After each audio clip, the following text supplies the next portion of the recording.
Bueno, nuevamente les doy la bienvenida, ¿sí? Buenos días, buenas tardes, buenas noches, eh, para continuar con la clase 5 de la materia de comunicaciones digitales. En este caso vamos a ver el tema de probabilidad de error, ¿sí? De detectores óptimos en canal AWGN, ¿sí? Bueno, vamos a ver primero modulaciones lineales, ¿sí? Y señalizaciones de banda limitada, ¿sí? Entonces,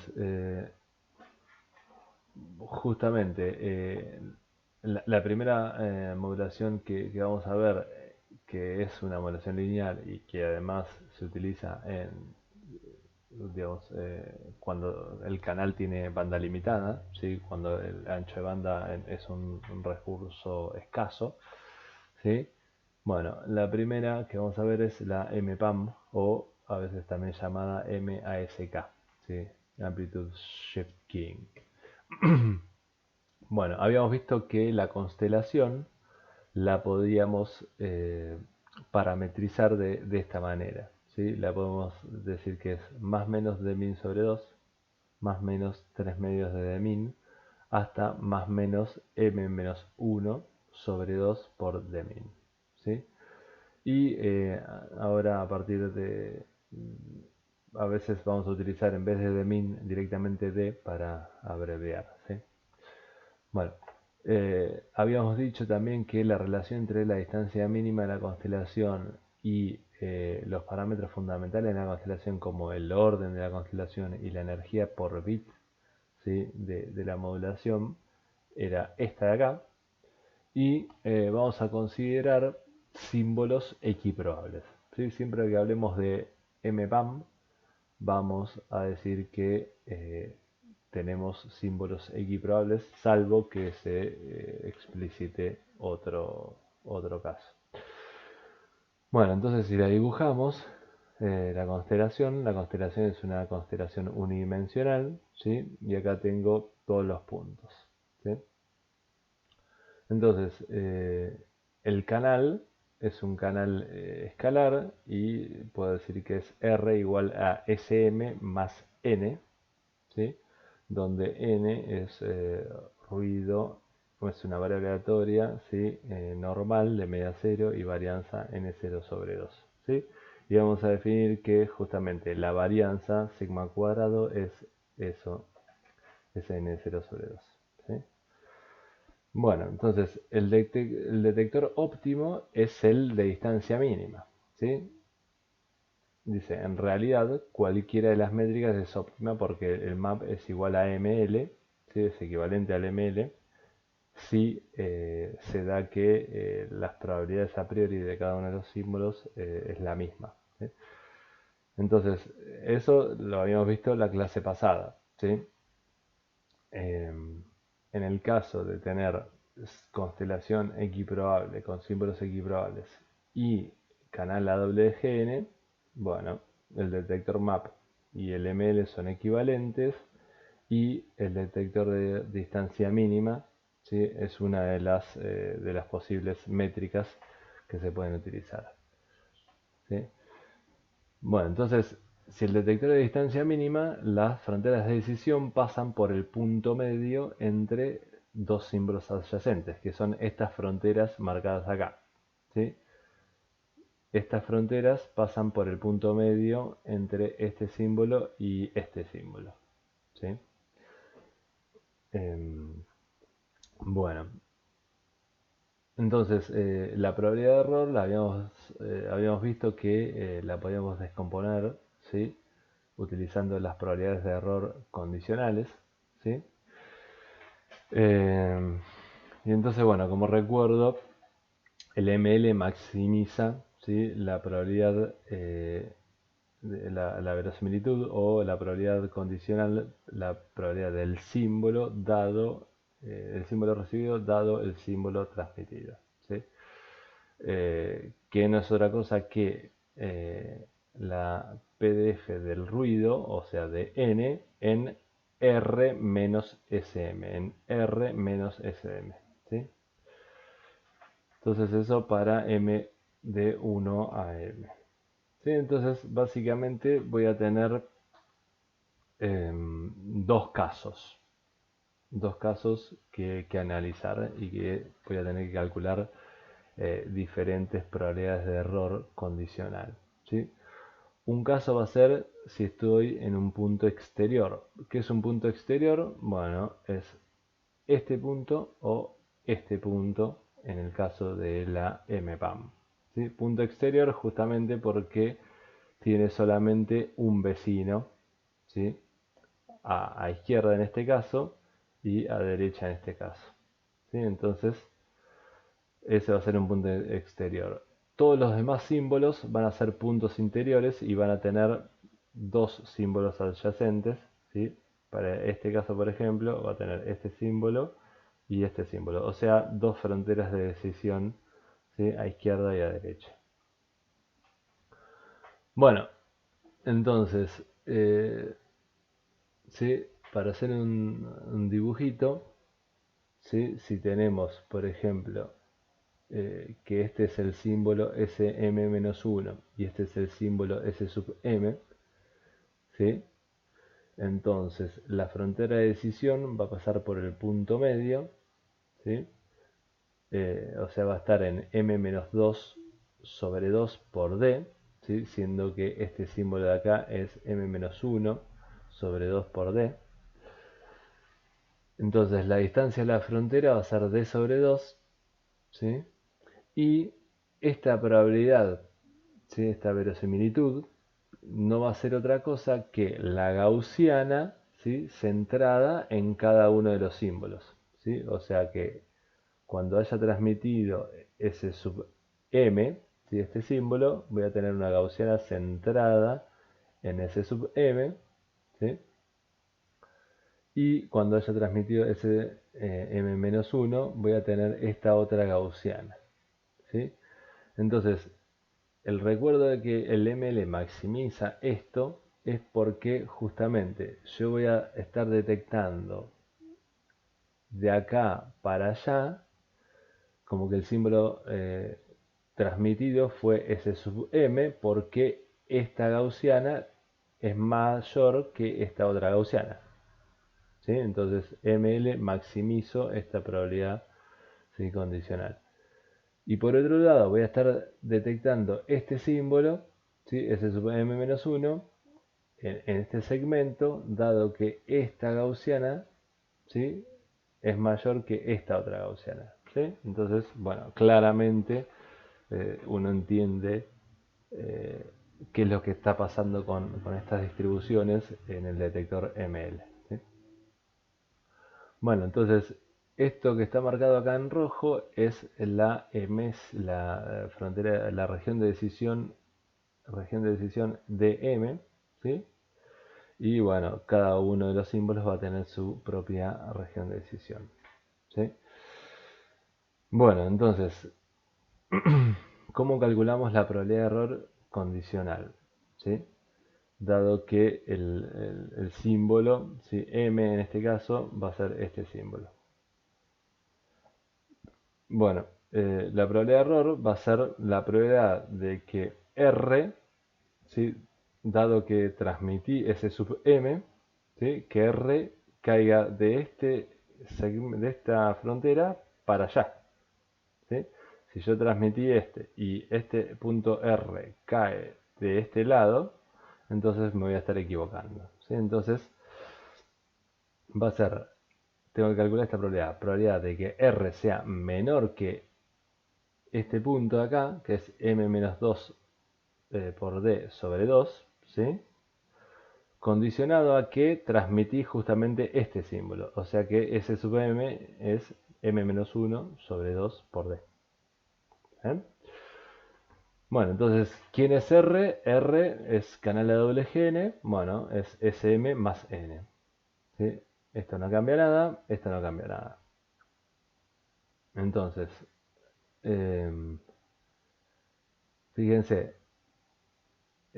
paso este S sub M para este lado de la desigualdad, o bueno, más ¿cómo se llama? Mejor justificado resto en ambos miembros S sub m, entonces me queda que n es menor que esta resta, ¿sí? Dado que S sub m es esta cantidad, ¿sí? Y entonces me queda que la probabilidad, o sea, esta probabilidad condicional, ¿sí? Otra cosa. Acá en esta situación estoy considerando que n es independiente de S sub m, ¿sí? Entonces, el haber tomado la condición, o sea, que S sub m vale esta cantidad, ¿sí? Haberlo reemplazado en este valor, ¿sí? Como S sub m es independiente de esto, bueno, la probabilidad condicional del ruido a esto es directamente la misma probabilidad del ruido. ¿Está bien? Bueno, entonces justamente por esa independencia estadística es que puedo quitar esta condición, ¿sí? en esta desigualdad, ¿sí? Bueno, entonces la probabilidad de lo que tengo que calcular es esta probabilidad de que n, ¿sí? sea menor que menos d sobre 2. Ahora, n es gaussiano de media nula, ¿sí? Y por lo tanto su densidad de probabilidad es simétrica, ¿sí? Alrededor de 0. Entonces, esta probabilidad de acá, ¿sí? es equivalente a probabilidad de n mayor que el negativo de esto, ¿sí? O sea, d sobre 2. ¿Sí? Claramente en un gráfico con la campana de Gauss se van a dar cuenta de que esta cola, ¿sí? a izquierda es equivalente a esta cola a derecha, ¿sí? Bueno, entonces para continuar con el cálculo nos conviene estandarizar esta variable aleatoria. Si esta variable aleatoria es de varianza sigma cuadrado, la estandarizo dividiendo por el desvío, o sea, por sigma. Entonces acá, esta de acá, o sea, divido en ambos miembros por sigma y me queda una normal 0,1, ¿sí? Entonces, esta probabilidad no es otra cosa que integrar la cola de la gaussiana, ¿sí? a derecha desde d sobre 2 sigma, ¿sí? hasta más infinito, ¿sí? Y eso no es otra cosa que la definición de la función q evaluada en el límite inferior, ¿sí? d sobre 2 sigma. Entonces, esto va a ser típico, o sea, de una probabilidad de error, ¿sí? en el caso gaussiano, ¿sí? En el caso gaussiano, típicamente uno va a poder expresar al menos una cota, o a veces la probabilidad exacta, como en este caso, a través de la función q y los parámetros de la constelación. Fíjense que el argumento de la q me queda que es como numerador la distancia a la frontera, ¿sí? desde el símbolo a la frontera, o sea que es d sobre 2, ¿sí? La distancia entre esto y esto es d sobre 2, ¿sí? Y normalizado por el desvío estándar del ruido de GN, ¿sí? Sigma, que sería raíz de n0 sobre 2 para nosotros. ¿Está bien? Entonces eso como regla para uno acordarse sí, cuál es el valor que va dentro de la Q, ¿sí? Y bueno, y fíjense que bueno, es básicamente si uno incrementa la energía de la constelación, está incrementando la distancia, ¿sí? Entonces en ese caso el argumento de la Q aumenta y la Q es una función decreciente, entonces la probabilidad de error condicional disminuye, ¿sí? Por otro lado, si aumenta el ruido, ¿sí? Entonces esto decrece, esto aumenta, ¿sí? Y por lo tanto aumenta la probabilidad de error, ¿sí? Entonces todo ese tipo de análisis vamos a estar realizando y bueno, también en la práctica de la materia. Bueno, entonces de esa manera ya calculamos la probabilidad condicional para un punto exterior. ¿Sí?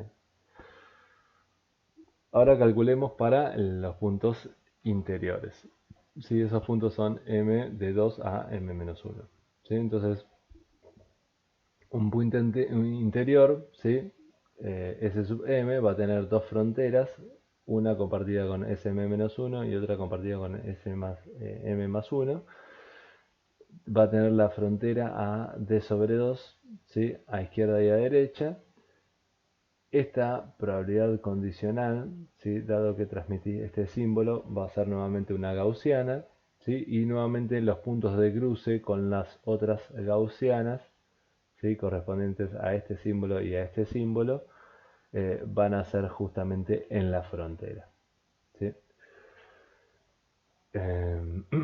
Entonces, bueno, lo que cambia es que ahora la condición va a ser que, fíjense, el símbolo R para estar en error va a tener que estar por fuera de este límite o por fuera de este otro límite.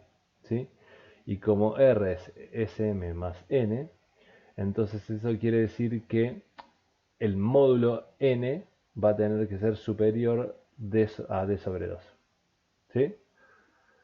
Entonces, esta es directamente la condición que uno utiliza para calcular esta probabilidad de error condicional. ¿Sí? Podríamos hacer todo este mismo cálculo, ¿sí? Y llegaríamos a exactamente lo mismo. Entonces, la probabilidad que el módulo de n sea mayor a d sobre 2 es la unión, ¿sí? De estos dos eventos, que n sea superior a d sobre 2 o que n sea menor a menos d sobre 2. Como estos eventos son disjuntos, o sea, n no puede satisfacer al mismo tiempo esta condición y esta condición, entonces la probabilidad de la unión de estos dos eventos es la suma de las probabilidades. ¿Está bien? Bueno, y como la probabilidad de que n sea superior a d sobre 2 es q de d sobre 2 sigma y esta probabilidad es la misma, o sea q de d sobre 2 sigma, entonces acá tengo un 2, ¿sí? Que este 2, fíjense que coincide con el número de fronteras del símbolo en cuestión, ¿sí? Anteriormente teníamos acá un 1, ¿sí? Y tenía una sola frontera. Acá tenemos dos fronteras a izquierda y a derecha, entonces tengo este 2. ¿Sí? Bueno, entonces finalmente el cálculo de la probabilidad de error, ¿sí? Lo hago utilizando esta expresión.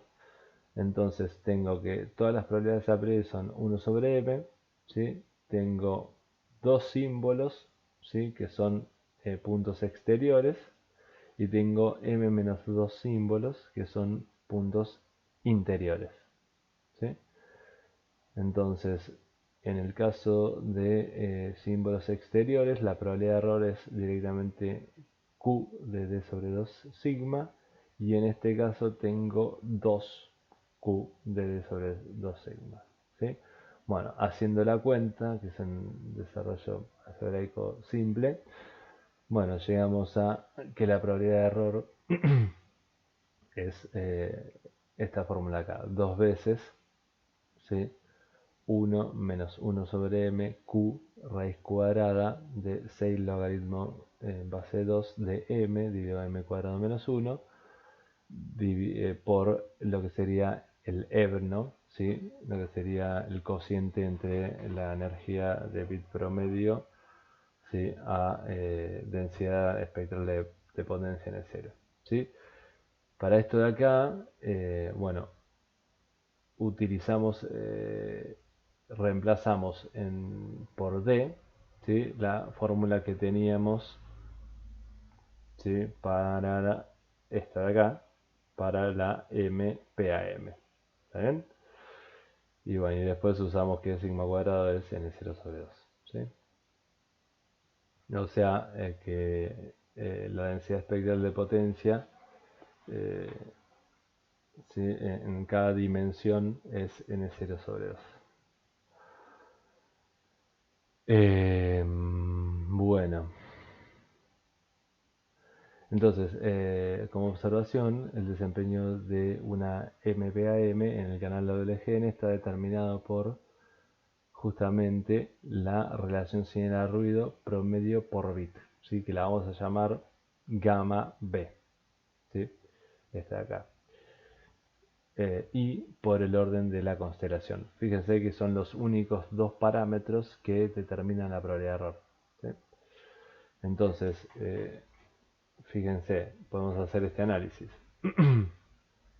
Si M, o sea, el orden de la constelación aumenta, o sea, quiero transmitir más símbolos para que cada símbolo transmita más bits, ¿sí? O sea, aumentar la tasa de transmisión, y mantengo la relación señal-ruido constante, entonces, bueno, la probabilidad de error va a aumentar.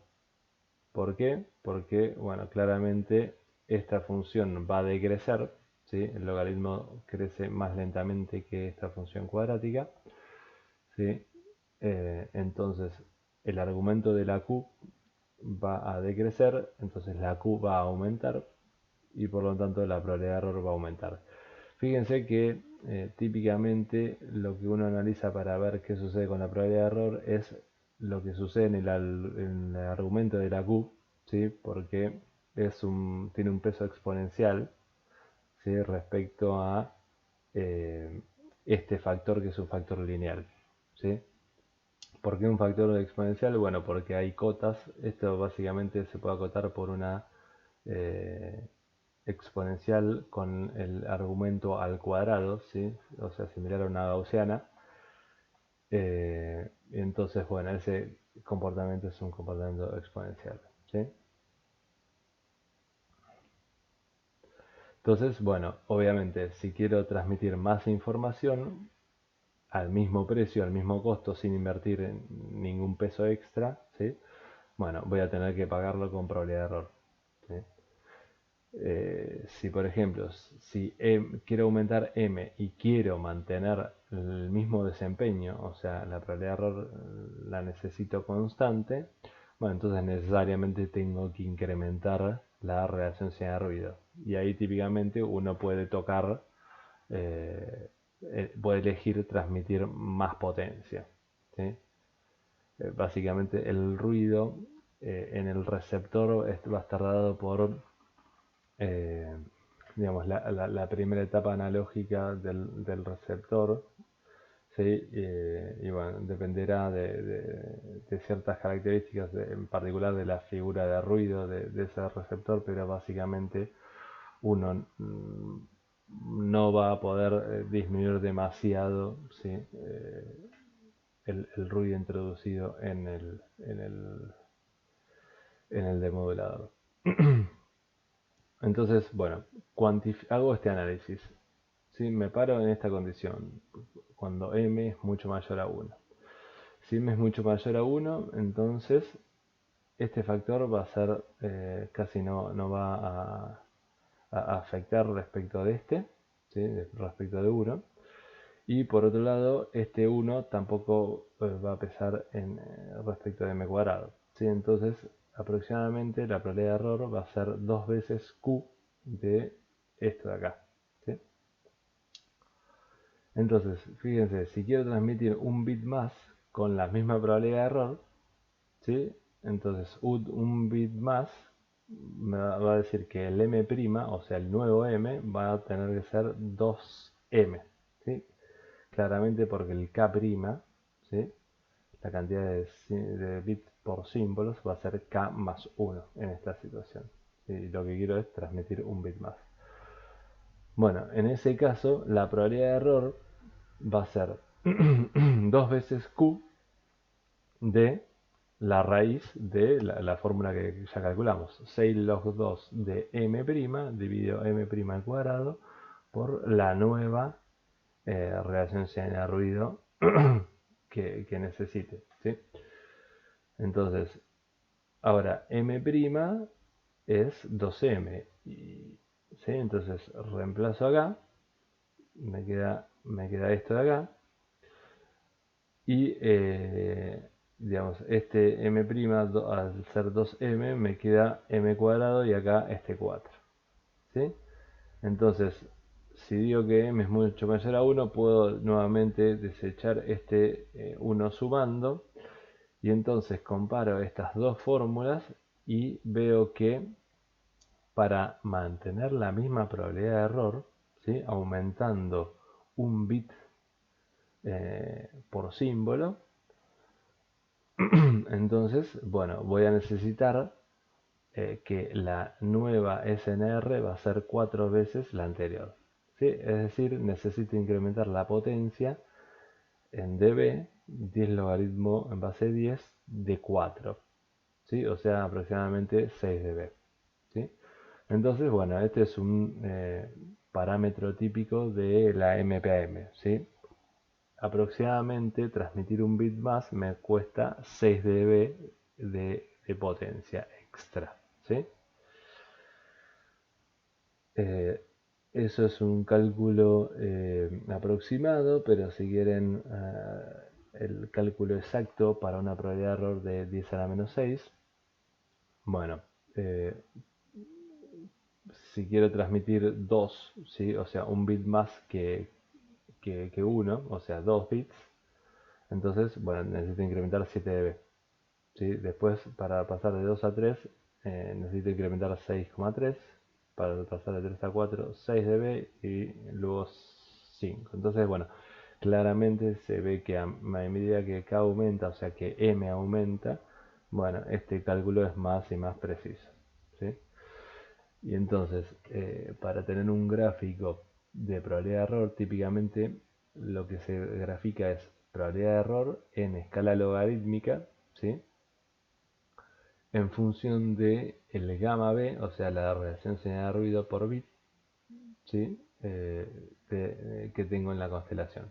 Entonces, acá estoy poniendo a m como parámetro 2, 4, 8 y 16. Entonces, para una misma probabilidad de error, ¿sí?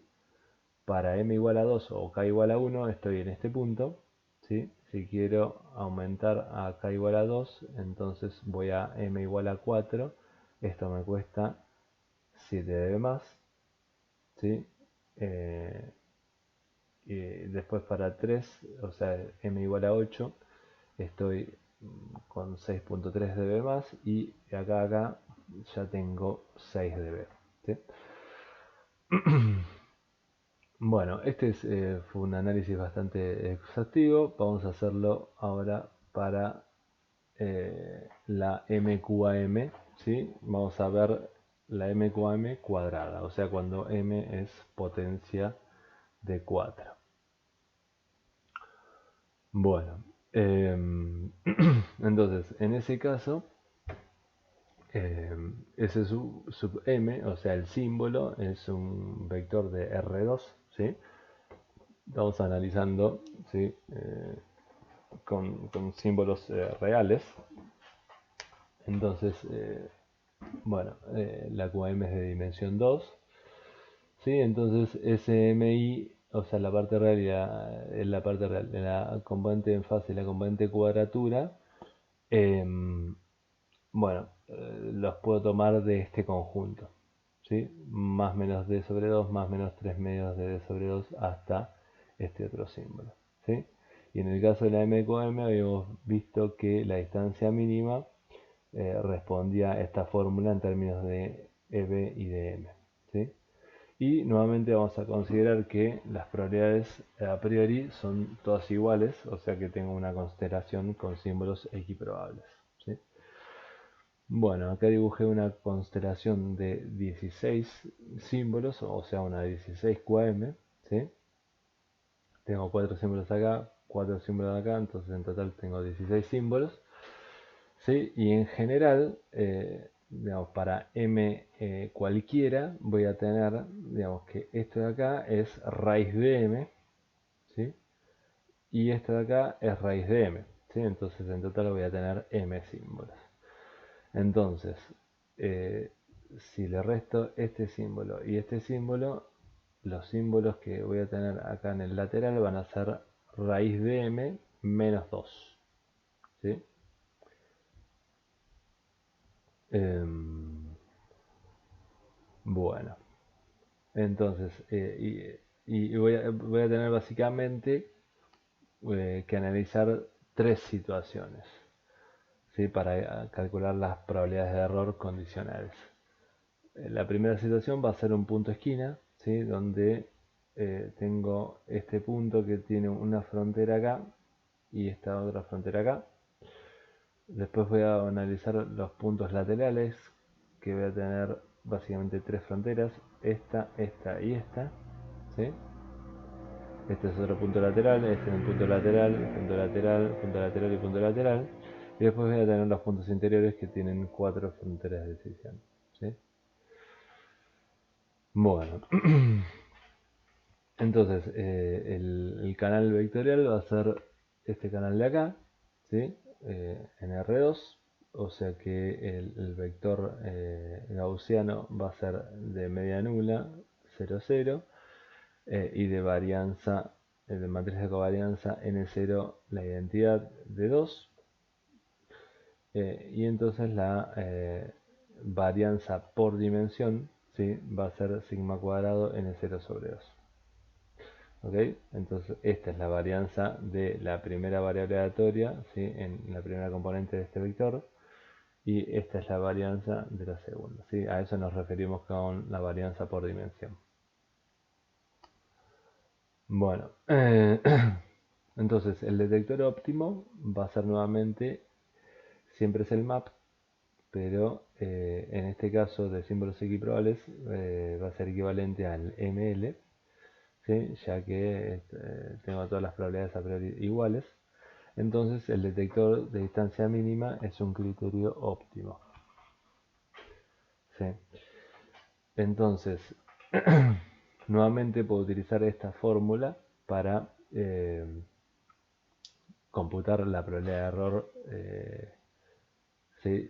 Promedio en función de las probabilidades de error condicionales, ¿sí?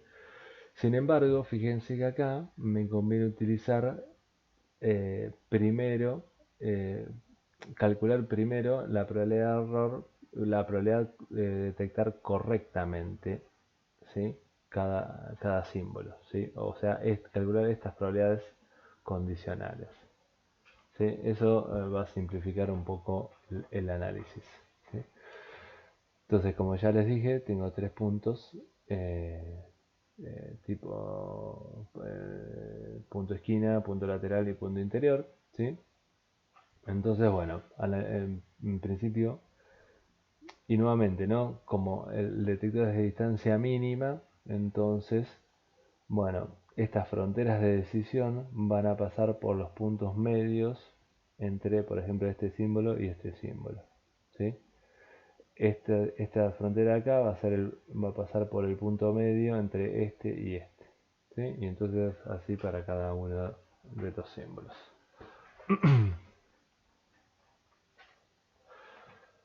Bueno, entonces, en el caso de que el punto sea un punto esquina, ¿sí? Fíjense que va a ser exactamente lo mismo calcular para este punto, para este punto, para este punto o para este punto, debido a que el ruido es AWGN, ¿sí? Y las circunferencias, o sea, las curvas de nivel de la distribución del ruido van a ser circunferencias, ¿está bien? Entonces, es lo mismo analizar este punto que tenga las fronteras arriba y a la derecha que este que tenga abajo y a la derecha, debido a que este es una rotación de este, ¿sí? Y rotar el ruido no cambia en absolutamente nada. Entonces, digamos, son todos problemas que son invariantes, o sea, que estos cálculos son invariantes a las rotaciones debido a la simetría del ruido. Entonces me hace falta calcular solamente la probabilidad de un punto esquina, ¿sí? Y así que lo mismo va a pasar con los puntos laterales y con los puntos interiores, ¿sí? Bueno, entonces para los puntos de esquina tengo cuatro puntos, ¿sí? Las cuatro esquinas. Entonces, si considero que este es el símbolo transmitido, ¿sí? Y n, ¿sí? N vector es este punto de acá, ¿sí? O sea que tiene n2 en la componente vertical y n1 en la componente horizontal. Entonces, para detectar correctamente, ¿sí? El símbolo M, símbolo un punto de esquina, voy a necesitar que la componente horizontal o la componente en fase, ¿sí? Sea menor que la distancia a la frontera, o sea, d sobre 2, ¿sí? Y además voy a necesitar que la componente en cuadratura, o sea, la componente vertical, sea también menor a la distancia a la frontera d sobre 2, ¿sí? Entonces, acá voy a utilizar justamente la independencia entre N1 y N2, que son las dos componentes de ruido, ¿sí? Como el ruido es blanco y gaussiano, entonces las componentes son independientes, ¿sí? Entonces, la intersección de este evento y esta, o sea, la probabilidad de intersección es el producto de las probabilidades, ¿sí? Entonces, la distribución de n1 y de n2 es la misma, ¿sí? Y entonces la probabilidad de que n1 sea menor que d sobre 2, ¿sí? No va a ser otra cosa que 1 menos q de d sobre 2 sigma, ¿sí? Y al cuadrado porque está multiplicando esto con esto, ¿sí? Eh, Fíjense que en este caso de la probabilidad de correcto, o sea, no me queda la probabilidad de la cola, sino que, digamos, o sea, todo el resto de la probabilidad de la cola, ¿sí? Bueno, entonces esa es una probabilidad correcto condicional. Bueno, después tengo que analizar el caso del punto lateral, ¿sí? O sea, si m es un punto lateral, voy a tener esta cantidad de puntos 4 veces raíz de m menos 2, ¿sí? Puntos. Y entonces la probabilidad de correcto va a ser la probabilidad de, por ejemplo, si tengo este caso, ¿sí? De que sea, n1 sea menor que d sobre 2, ¿sí? Y además voy a necesitar que n2 en módulo sea menor que d sobre 2, ¿sí? Entonces, nuevamente son eventos independientes, entonces tengo el producto de las probabilidades, ¿sí? Y entonces esta probabilidad de acá es 1 menos q de d sobre 2 sigma, ¿sí? Y esta otra probabilidad de acá es 1 menos 2 q de d sobre 2 sigma, ¿sí? Este 2 viene por justamente las dos fronteras. Bueno, después el último caso que tenemos es m punto interior, ¿sí? Que sería raíz de m menos 2 al cuadrado puntos, ¿sí? Y tengo esta situación, ¿sí? Entonces, tengo que la probabilidad de detectar correctamente, condicional a que transmití un símbolo punto interior, va a ser la probabilidad de este evento con n1 en módulo y este otro evento con n2 en módulo, ¿sí? Nuevamente utilizamos esta condición, tenemos el producto de probabilidades y entonces finalmente en este caso nos queda 1 menos 2q en d sobre 2 sigma todo al cuadrado, ¿sí? Entonces, bueno, ya habiendo calculado cada uno de los casos, eh, punto esquina, punto interior o punto lateral, entonces podemos calcular la probabilidad correcto promedio, ¿sí? Entonces la probabilidad a priori de todos los símbolos es 1 sobre m, ¿sí? Y después, bueno, tengo 4 puntos de esquina con probabilidad correcto condicional 1 menos q al cuadrado, ¿sí? Voy a simplificar la anotación de esta manera. Después tengo esta cantidad de puntos laterales y esta es la probabilidad de correcto, ¿sí? De cada punto lateral. Y después tengo esta cantidad de puntos interiores por esta probabilidad de correcto condicional, ¿sí? Entonces, luego para calcular la probabilidad de error, voy a hacer esta cuenta, o sea, 1 menos la probabilidad de correcto que ya calculé acá, ¿sí? Y eso, trabajando un poquitito, voy a llegar a esta expresión, ¿sí?